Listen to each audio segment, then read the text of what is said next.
Hello and welcome. So today I have for you a total of 22 Middle Eastern fragrances that I need to review. So I had shared with you that I have been running behind when it comes to, reviews of Middle Eastern fragrances because there's been so many new launches in Western niche and designer and in Middle Eastern. And I had spent quite a bit of time during the past, I would say 2 to 3 weeks, just, testing and providing reviews of Western niche and designer fragrances. And that made me fall a little bit behind when it comes to bringing you reviews of current Middle Eastern fragrances. But today, we are going to take care of part of that because I have a total of 22 fragrances. And you guys know that if I do a review of 22 fragrances, we'll be here 2 hours or more. So I'm going to do 11 today. And then later in the week, I will have another Middle Eastern video where I will share with you the other 11. But today, of course, I will be giving you a detailed review of these 11 fragrances. And let's go ahead and get started. But before we do so, if this is your first time here, I'm Arahi, and I'm your fragrance concierge because I'm totally committed to creating the best fragrance experience for you. I upload videos multiple times a week, and on this channel, we love to talk about all types of fragrances. So if that sounds like the type of content that you're interested in, and like a good plan, then please consider subscribing, give this video a thumbs up, and don't forget, leave a comment. Let's go, fam. All right, so the first fragrance that we're going to start with today is from the Paris Corner Lueur collection, right? And I had shared with you a little bit of information about this collection during a Chatty Scent Corner. I think it was maybe 2 weeks ago. And I told you that I would be, of course, reviewing this collection here. But this one, let's go ahead and start with Memories of Summer from the Lueur collection. Now, the Lueur collection is really not new for Paris Corner because the Lueur collection, there is one called Arena that I had shared with you quite a while ago, and that fragrance is all about roses. It's very rose-centric. But now we find that they have expanded the collection to include 3 additional fragrances. I'm going to start with Memories of Summer. This is a fragrance that was allegedly inspired by Louis Vuitton's Symphony. Now, I have to tell you, when I first sniffed this fragrance, it actually reminded me of another, but I had the opportunity to get myself a sample of that other fragrance, which is a Jimmy Choo fragrance, and also compare it to Symphony. And today, I am not going to focus on how much each one of these fragrances compares to the OG. I'll have another video where I will discuss that exclusively for all of these fragrances. But today, I just really want to give you a review of each fragrance standalone. But of course, as I share the fragrances, I will be letting you know if they were inspired by another. I also want you to know that as I share these fragrances today, when I tell you what they were allegedly inspired by, I actually reached out directly to each fragrance house and asked the question, and I was able to get them to confirm what they were actually inspired by because, we keep going back and forth just saying that maybe it was inspired by this one or that one, and I really don't want to do that. I want to make sure that I give you accurate information. So Memories of Summer indeed was inspired by Louis Vuitton's Symphony. Now, this is a fragrance that opens up fresh, spicy, and it has a very marked note of ginger. Now, is the ginger note that is dominant, is it overwhelming or overpowering or a bit too much? No, but it is a fresh, spicy opening that is also quite citrusy. This is a fragrance that is musk based, but I would say that the musk is like a level 2, which means that you are going to pick up on the musk, but the musk is not really animalic. Now, I will tell you something that I find quite interesting in this fragrance, and it may be a function of the fact that it hasn't had a chance to sit for months in my collection, is that the note of grapefruit is quite like tart in this fragrance, and you're going to pick it up from the opening, throughout the olfactory journey, and throughout the wear of the fragrance. The bergamot is present, but the grapefruit is the one that is quite dominant. But at the end of the day, this is a fragrance that centers very much around the note of ginger. And while it is musk based, the musk is really not a dominant note here. It is present and it is relevant, but the note that you really have to enjoy is the note of ginger. If not, you will not enjoy this fragrance. Memories of Summer is a fragrance that I think is suited for just about any age. It does have musk. It has no oud, but it does have musk. And the musk, I would say, is like a level 3. This is truly a musk-based fragrance where it's all about that fresh spiciness brought on by the ginger and those citrusy notes. But then you have that musk, right? And it is, as the name says it, Memories of Summer. It is perfectly suited for the season of summer, but I find that it is also perfect for spring.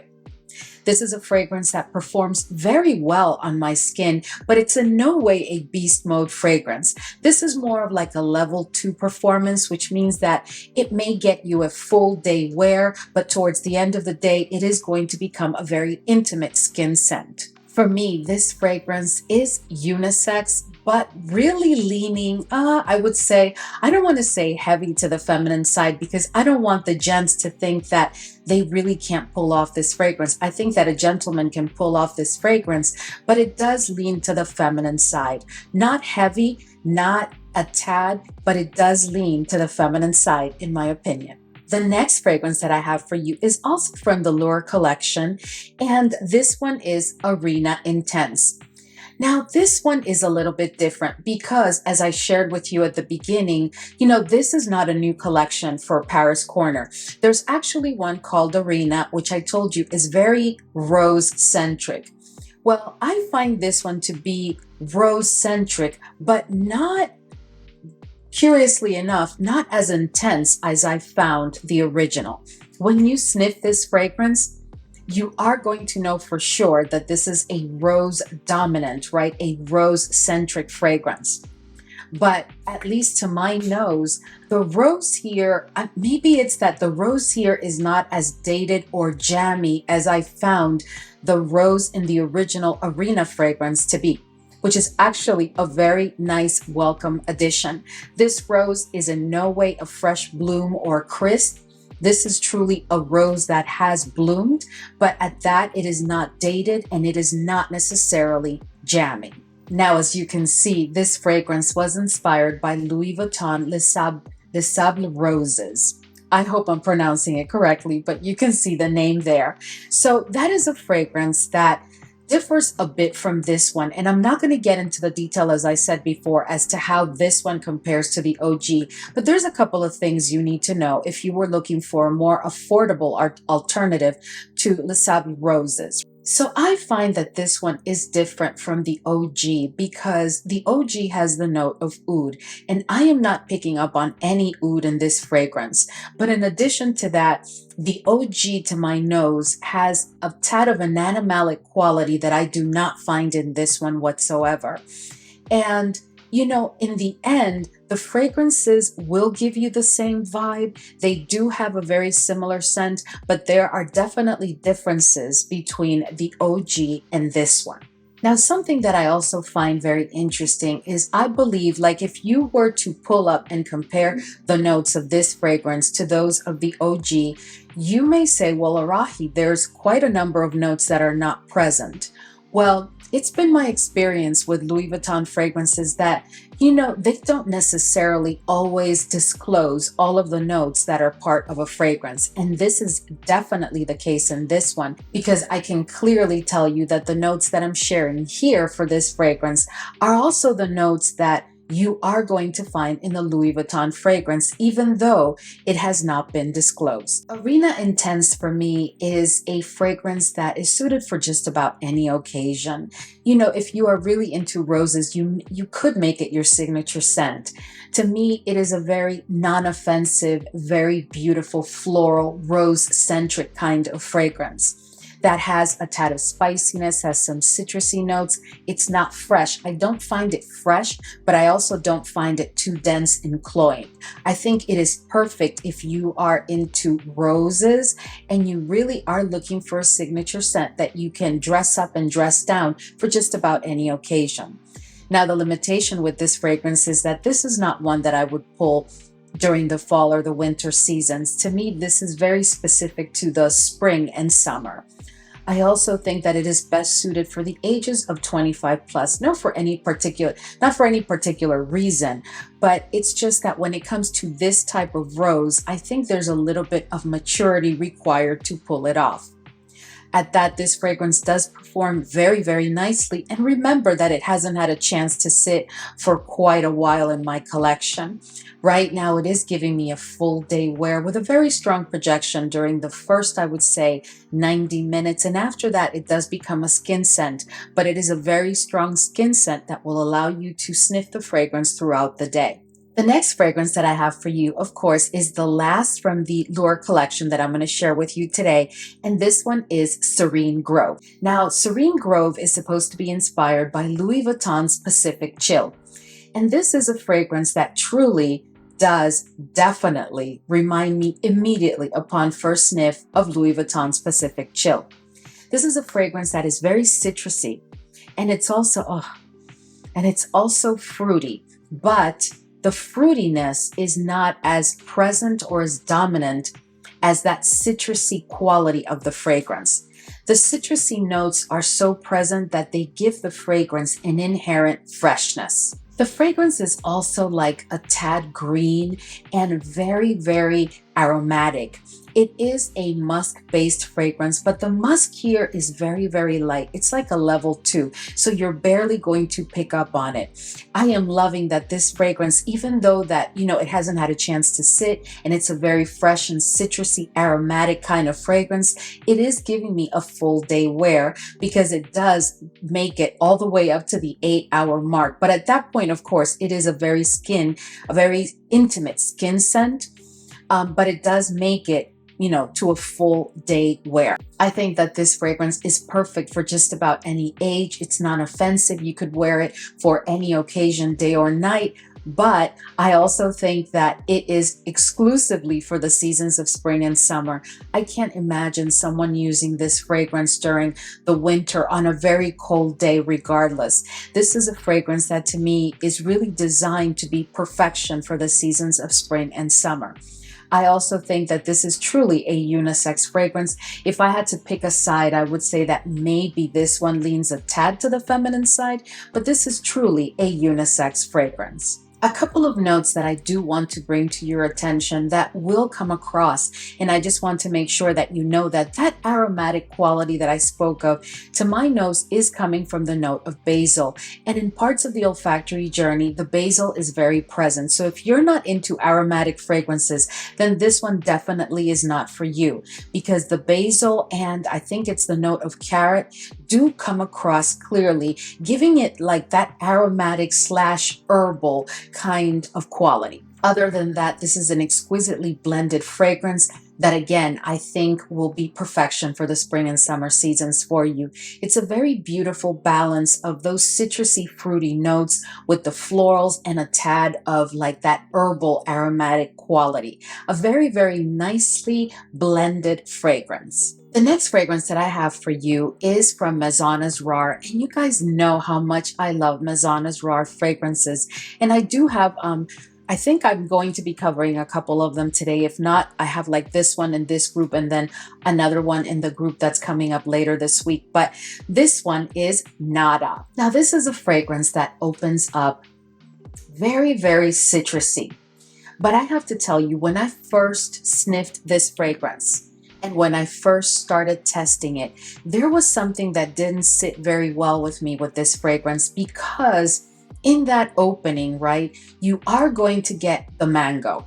The mango opens the fragrance along with those citrusy notes. Within the citrusy notes, I think that the mandarin is the one that I pick up the most, but you're also going to pick up on the mango. But here's the thing.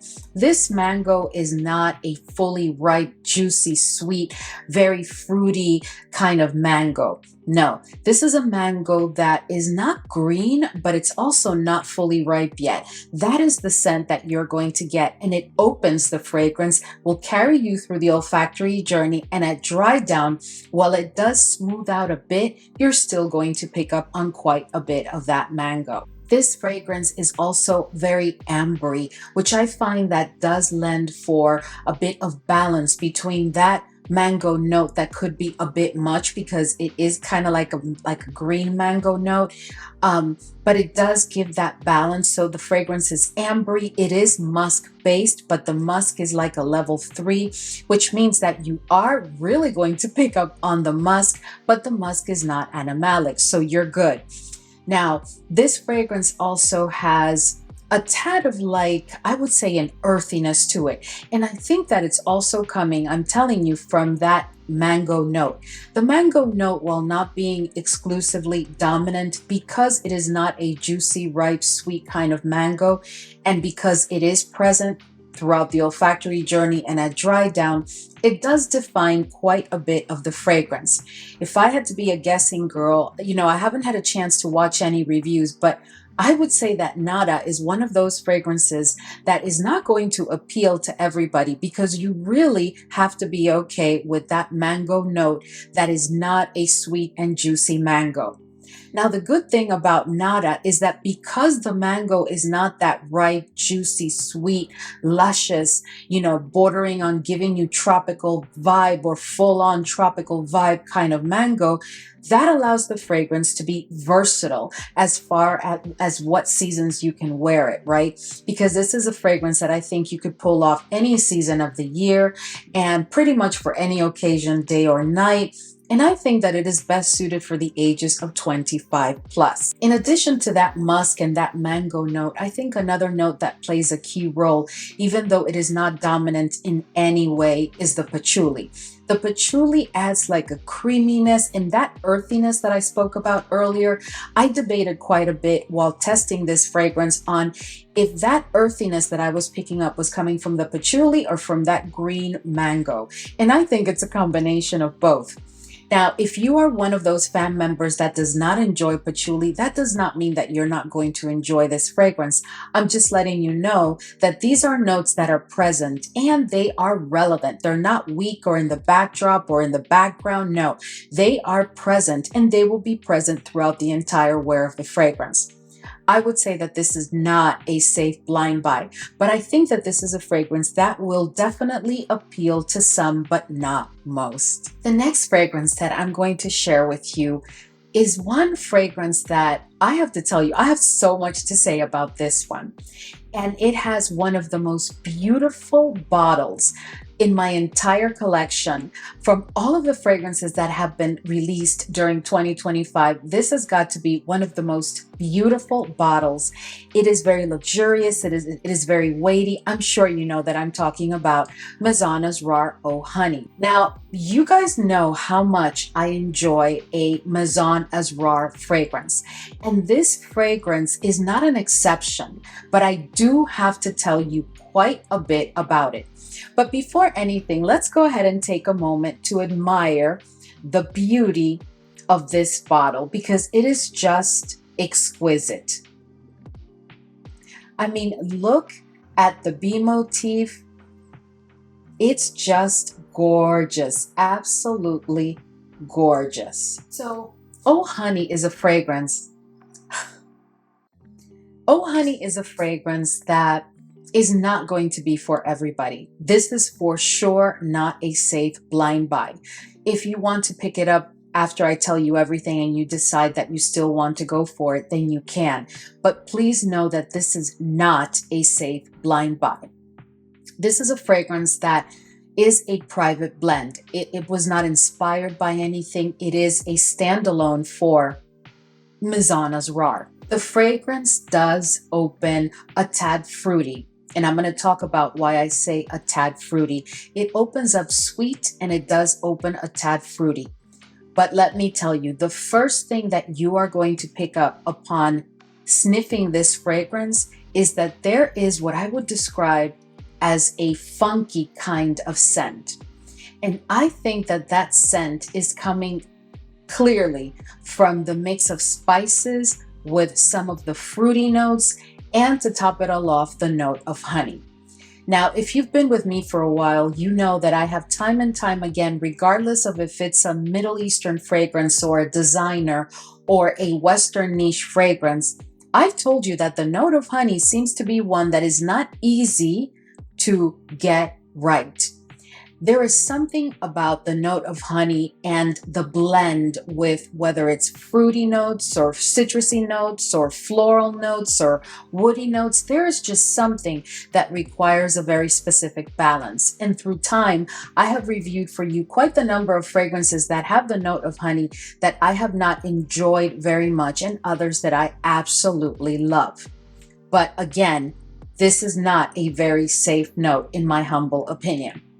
In this fragrance, you are going to get a very funky kind of opening that will most likely turn off many people immediately. In addition to that, I can clearly pick up on the note of honey, but that note of honey is what I would call dense and syrupy. So there is no airiness in the opening. Although you have some fruity notes, the opening has no airiness. It is a very dense and syrupy and with that bit of funkiness kind of opening. On top of that, in the opening, you're also going to pick up on a tad of an animalic quality. That animalic quality will be with you throughout the entire olfactory journey and the wear of the fragrance. It will balance out at dry down, which I'm going to talk about in a minute. It will balance out, and that funky scent will subside a bit, not completely, but it will smooth out considerably. In the journey, you are going to pick up on some florals, but you will not be able to really distinguish the florals because between that honey note that overpowers pretty much everything and that bit of an animalic quality, it kind of masks the florals, and not just the florals, but even the vanilla. You're not going to pick up much on the vanilla until the dry down, and even at the dry down, the vanilla is quite demure. So I would say that this fragrance is more centered around that honey note than anything else. You're also going to get some woody notes, but the woody notes are in the background, adding depth to the fragrance and still at dry down with that animalic touch. This is a fragrance that I consider to be very much unisex, but leaning to the feminine side. Not a tad, but not heavy either, but definitely leaning to the feminine side. This has no oud, no musk. This to me is not a fragrance that you should wear to the office. This is a fragrance that you could wear for casual occasions, dressier occasions if you're into this type of scent profile. But this is not a fragrance that I would say that it is just perfect for any day during the summer or spring. But it is a fragrance that, curiously enough, I really think you could pull it off any season of the year. And for me, it is okay for all ages. Again, as long as you're into this type of scent profile and these accords and tonalities that I'm picking up. Now, the beautiful thing about this fragrance is that, at least on my skin, it borders on beast. It does get me well over 8 hours without having to overspray. This is a fragrance that I have to date not oversprayed because, again, that denseness of the honey is not something that I enjoy. That animalic quality and that bit of like funkiness from what I think to be a mix of quite the number of spices. I can actually even tell you what spices I'm picking up, but I don't want to go there. But I am picking up on the spices, and I am picking up on the fruity notes along with the spicy notes along with the honey. And I think that that mix is the one that's throwing me off a little bit. But at all, this is a fragrance, again, that's not for everybody. And if it's something that you enjoy, I am sure you will really enjoy it because it is an incredibly performing fragrance. I don't know about you, but personally, I was so excited to try this fragrance. And when I opened the box and I saw this fragrance, I was just totally taken by the beauty of the bottle, and I just could not wait to spray it and test it and try it. But for me, this is a fragrance that, while lovely, it is just not for me, at least not right now. I am hoping that as the fragrance has a chance to sit I'm able to actually wear it. That maybe some of those notes that are quite intense and that are giving it that animalic and that bit of funk type of scent, that it will subside to a certain extent and that it will bloom in a different way. I've seen Middle Eastern fragrances do that time and time again, so I wouldn't be surprised. So I'm not going to declutter it yet. I'm going to give it as much time as it needs to see if it does bloom and transform. Have you tried this fragrance? How did it work for you? Did you pick up on any of the things that I'm mentioning? How do you feel about it? The next fragrance that I want to share with you is from yet another collection from Paris Corner. And this is a collection that I've already discussed, not fully reviewed, but I've already discussed the other two fragrances in this collection. Today, we're going to talk about Reham Wild Mineral. And in the next video, I will be reviewing for you the other two within this collection. One I think is called Vanilla Mood, and the other one is called, I think, Rose Petals. I may be totally wrong, but one comes like in a pink bottle that looks just like this, but pink, and the other one like in a beige or light yellow or kind of creamy kind of color. But today, let's focus on Wild Mineral because this is a beautiful and special fragrance. So when I first saw this bottle, I thought, oh, that's going to lean to the masculine side or be a completely masculine fragrance. But I was very, very wrong, because this fragrance, as you may see, was inspired by Born in Roma Coral Fantasy. But at that, let me just tell you that this fragrance was indeed inspired by Born in Roma Coral Fantasy, but it is a twist of that fragrance because it does incorporate the note of kiwi, some marine notes, and some sugary notes. And those three will give this fragrance a twist. But here's the thing. Coral Fantasy is a fragrance that I had in my collection and I ended up decluttering it because I just could not get into it. There was just something about it that I just didn't like. But now I have to tell you that I am so happy because this one I absolutely love. That twist with the kiwi and the marine notes and the sugary notes makes it perfection for the summer season. This is a fragrance that is perfect for the spring and the summer season. It indeed has those marine notes that are going to make you feel not like you're at the beach. They're just automatically going to put you in that summer kind of mode. This fragrance is indeed fruity, it is sweet, and it has a moss note that you're not going to pick up at first sniff. But I do recall that as you approach the dry down, you are going to pick up clearly on that moss note, and it's going to give you like beach vibes, but then the fragrance at the dry down smooths out completely and it gives you a scent that is truly reminiscent of the most beautiful summer day. You're automatically going to want to put on, if you're a lady, a sundress and a sun hat and just go out there. I also want to tell you that for me, this fragrance is truly feminine. This is not a unisex fragrance whatsoever. Although it has not been disclosed, I don't think it has, I can't recall, but I pick up on musk. I pick up on musk in this fragrance immediately, but the musk is in the background. It is quite faint and you may not pick it up at all. But I can tell you that even though it wasn't disclosed, I am picking up on musk. This fragrance has no oud and I think it is perfection for all ages. You can dress it up, you can dress it down. It is a very beautifully versatile fragrance. The other thing that I love is that it's performing beautifully and it hasn't had a chance to sit in my collection. It is giving me a full day wear, almost to the point of 8 hours. A very strong projection during the first 90 minutes. After that, it does become a scent bubble for like an additional hour. And then after that, it does become an intimate skin scent. But it is the type of intimate skin scent that at least you will pick up whiffs of the fragrance throughout the day. It is one of the fragrances that I recommend the most during the lineup or of the lineup that I have today. Now, before I start sharing with you the next fragrance, I want you to know that I've already started curating the lineup of Middle Eastern fragrances that I plan to recommend for you for the fall season. because as I've done with you in the past, I want to make sure that you know what are the fragrances that I'm recommending. So if you decide to pick them up, they have enough time to sit for at least a couple of months before the fall season is here and you want to wear them. Today, I'm going to share with you a fragrance that is truly for like spring, winter, and fall.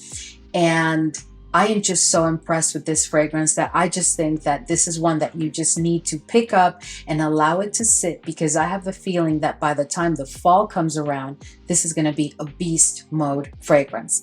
And I'm speaking about Paris Corner, and this one is Affogato al Café. Now, Affogato al Café is a fragrance that is supposed to be, as you can see, inspired by Mansera's Amore Café. And that is a fragrance that I own. And I told you that today I'm not going to get into the detail of how much does this one compare to the OG. But in this one, I have to tell you that the reason it is in this lineup is because it is a fragrance that, as soon as I sniffed it, reminded me of Amore Café. This is a fragrance that opens up sweet. It is not excessively sweet. Actually, I would say that this one is a tad less sweet than Amore Café. It has less of that very dense caramelly opening that I clearly pick up in Amore Café. It is a bit airier, but I suspect that that's a function of the fact that this one has not had a chance to sit yet. But it does open sweet, and it does open with a very present coffee note. Is it a coffee note that can easily make you smell like a barista? No. This is a very well blended, very well balanced kind of fragrance, but it does open with that sweetness and that coffee note. The fragrance does have quite a bit of vanilla. I barely pick up on the florals. I only pick up on the florals during the olfactory journey, not at dry down or throughout the wear of the fragrance. And when the florals make their appearance, it's a very weak or faint kind of scent. This fragrance is all about the coffee and that caramel and that vanilla. It is truly a gourmand fragrance, much like Amore Café, and it is perfection for the fall, the spring, and the winter, but primarily for the fall and winter seasons. To me, this is a fragrance that's suitable for just about any age, and it has no oud and no musk, and you could wear it for just about any occasion as long as it's within the right season, because I just fear that if you wear this fragrance during the summer, it will choke those around you and yourself. Because what I also have to tell you is that, at least on my skin, this one already borders on beast. It gives me well over the 8-hour mark of wear, very strong projection during the first 2 hours, and it does have a moderate sillage, which does leave a trail, but it's not like a trailblazer of a fragrance. No, the power of this fragrance resides in its projection and in its longevity of wear. The next fragrance that I have for you is one that was just launched during 2025. And although it is a very, very recent launch, I've had quite the number of requests for this fragrance. And this one is Eshal Vanilla from Paris Corner. Now, Eshal Vanilla is truly a fragrance that was inspired allegedly by Kayali's Vanilla 28. And I can't even wait to get to the video where I talk about how spot on fragrances are to tell you that this truly was inspired by Kayali's Vanilla 28. And as far as just being inspired, I don't know about that, because this fragrance is quite a powerhouse. This fragrance is very ambery, and it opens up sweet, and as soon as it opens, you pick up on that vanilla. Now, the vanilla is not like a cooking vanilla. No, it is definitely a vanilla that does have some florals. I don't distinguish at this time the florals in this fragrance, but there are florals in here. The other thing that has not been disclosed that I want you to know that I pick up on clearly is some spicy notes. There are some spices here. They're not weak, they're not faint, but they're definitely present. This is definitely a musk-based fragrance to the tune of like a level 2, which means that you're immediately going to pick up on it, but the musk is not the relevant note here. The relevant and centric and dominant note of this fragrance is the vanilla, and The vanilla has been blended so well with those other notes. Specifically, I pick up on, of course, the caramel, and I do pick up on a little bit of the florals, but they're very faint, and it is definitely a sweet fragrance. But this fragrance is all about the vanilla. And I'm just going to tell you right now, this to me is like 95, 98% already Kayali's Vanilla 28. Now, in a future video, not too far from now, I am going to do a spot on. If you've seen those videos, those are the videos where I pull out my OGs and I pull out any fragrances that fall within the same, spectrum, right? So for example, we have Eshal Vanilla, and you guys know that I've already shared with you two other fragrances that were also inspired. Alicia Vanilla is one of them, and the other one is Temp Blanc. Those are two fragrances that were also allegedly inspired by Kayali's Vanilla 28, and I've already reviewed them here. But in a future video, I will be providing you with a detailed comparison. I want this one to have more of a chance to sit, even though it's already performing for me. But I do want to allow it to sit for a couple of more weeks before I bring you that comparison. But all in all, this is a fragrance that is suitable for just about any age. It has no oud. It has a level 2 musk, which you're not even really going to pick up on. It's performing incredibly because it is giving me over 8 hours of wear. And it is a fragrance that is suitable for just about any season of the year, and one that you can use for layering with just about any fragrance that you may have in your collection where you want to or amplify the note of vanilla. So these next 3 fragrances that I'm going to share with you are all part of a collection. And I don't even know if you've heard of this collection. It's called like Monster Fragrance. And all of the fragrances, I can tell you that they are clearly inspired by Montal fragrances, all 3 of them. Now, all of these fragrances that I've shared with you today, plus the ones that are coming up at the end of this week, are fragrances that have been sent to me and have been sent to me quite well, like in advance, with very few exceptions. So I've had them before launch, or I've had them right at launch, but they've had a chance to sit for a bit in my collection. The ones that have sat the most are these 3 fragrances, and I am going to tell you that they are all allegedly inspired by Montal fragrances. And when I tell you that they are, I'm not going to get into the discussion of spot on today, but I just have to let you know that these 3 really are. So I'm going to go ahead and start by sharing with you Black Oud. Now, Black Oud is a fragrance that was truly inspired by Montal's Black Oud. This fragrance, if you are an oud lover, this is a must. If you have been wanting to pick up Montal's Black Oud and you wanted a more affordable alternative, this is your perfect opportunity. This is the most wearable oud fragrance you can possibly imagine. It has been done exquisitely. This is all about the oud though. Are there other notes as I'm sharing with you? Yes, there are other notes, but those notes really do not play a very significant role whatsoever in the blend of the fragrance. The fragrance does open with a tad of fruitiness because in the opening what I get immediately is the oud. The fragrance opens up sweet because the oud in this fragrance is sweet. There is absolutely nothing barnyardish about the oud in this fragrance. This is the smoothest oud ever. I mean, I don't even know how they were able to produce this fragrance for this price point because the oud here is of exceptional quality. Even if it's not real oud, even if it's a synthetic or lab created or anything like that, I don't know.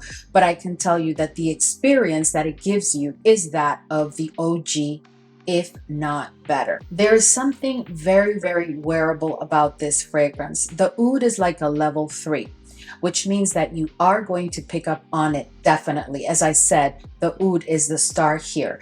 I did not mark it a 4 or a 5 because there are other fragrances that are oud-centric that are so much more intense than this one. This is a very wearable oud fragrance that you can use for any occasion, day or night, any season of the year. It is the perfect fragrance to add up to layer with other fragrances, to add a bit of oomph and character to another fragrance that is just very, not necessarily weaker, but it's a bit demure, a bit light in its intensity or in making a statement. This is the fragrance that you would want to layer with. As far as musk, yes, it does have musk. It is a level 2, which means you're going to pick up on it maybe, because again, the oud is the star. The musk is present, but to my nose in the background and very faint. It is a fragrance that performs exquisitely, just like you find in Montal. It does give me well over the 8-hour mark of wear, and it does have a strong projection for over 2 hours. After that, it's a scent bubble, and it's not until maybe the last 2 hours of a full day of wear where it becomes an intimate skin scent. All in all, to me, this is just an absolutely exceptional fragrance that I highly recommend. If you've picked up this one, can you please let us know your thoughts? So the next fragrance that I want to share with you, as you can see here, is Café Intense. And this one is again from the Monster fragrance collection. I had never heard of them, by the way. So if you have any information on the Monster fragrance, who are they associated with, anyway, just please let me know. But anyway, so this one is inspired by obviously Montal's Intense Café. Montal's Intense Café is a fragrance that I really do enjoy. And what I love about it is that while it's very coffee centric, as the name says, it does have a very, very nice balance of different notes. And amongst the balance of those notes, you have some florals. It is a very ambery fragrance. Well, what I find in this one is that, much like in the OG, this is a very ambery fragrance that has exceptional performance, that brings in floral notes. I can't clearly distinguish what the florals are, but if I had to be a guessing girl through time, the rose may peek through just like it does in the OG. This fragrance has no oud, and it is a musk-based fragrance, and the musk that I pick up here is like a level 3, which means that you are going to pick up on it for sure, but it is not an animalic kind of musk, so you don't have to be concerned about that. This fragrance has an exceptional scent. It is very, very beautiful. It is a coffee-centric fragrance without necessarily making you smell like coffee. What it does is it takes those other notes and it brings in that coffee to just add character. And that's exactly what you're going to pick up from it. This is a very versatile fragrance that you could use all throughout the year except for the summer season. This is not one that I would pull for the summer, but other than that, absolutely. Just like in the OG, it does border on beast on my skin. It does give me well over the 8-hour mark. It's not beast mode for me right now, but it is bordering, which means that I have the feeling that after it's had a chance to sit for a couple of months, it may very well be a beast mode fragrance. I think it is suitable for all ages, and to me this is very much a unisex fragrance, but if I had to pick a lean, I would say that it does lean a tad to the feminine side. Interestingly enough, for me, the OG Montal is pretty unisex. But this one, there's something, I don't know if it's because it's a little bit sweeter, because it is, but it does give me like a tad of a lean to the feminine side. But at that, this is an exquisitely done blend and a fragrance that I think you will enjoy. Let us know if you've tried it. The next fragrance that I have for you, as you can see, is also from the Monster fragrance collection, and this is the last one that I have for you today. And this one is Rose Musk. And of course, it has been inspired by my favorite Montal fragrance, actually, which is Rose's Musk. I just absolutely love that fragrance. It was my introduction to Montal. And after that, oh my goodness, I just really discovered that the fragrance house is really, really exceptional and their prices are quite reasonable. But this, when I first sniffed this, I could not believe it. And as you can see, I already have a dent, a serious dent in this bottle, because not only do I like to use it on its own, like, in the middle of the day, if I've been testing a fragrance and the fragrance has completely just disappeared on me, then I'll just come and spray this one. This is one of those fragrances that is a very easy reach and pull, at least for me. This fragrance has absolutely no oud, but it is a seriously musk-based fragrance to the tune of a level 3. But the 3 is not an animalic musk whatsoever, but it does mean that it is a very present musk. So if you're not into musk fragrances, then this is not for you.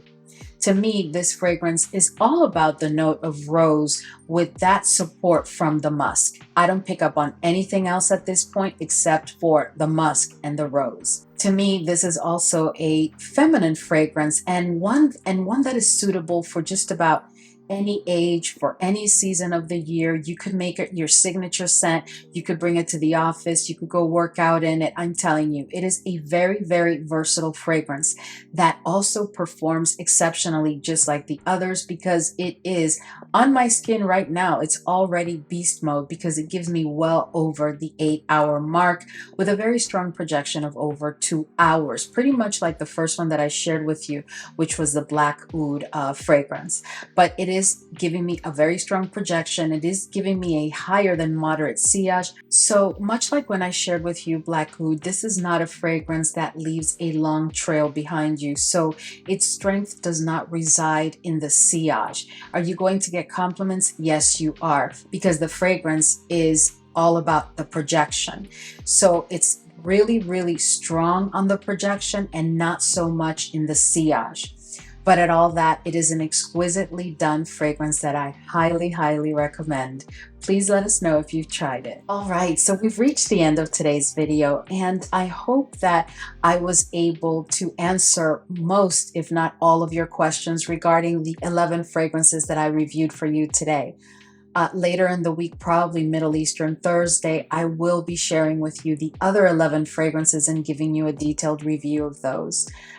If you have any other questions, you know exactly where to find me, and I hope that this was actually helpful and fun for you.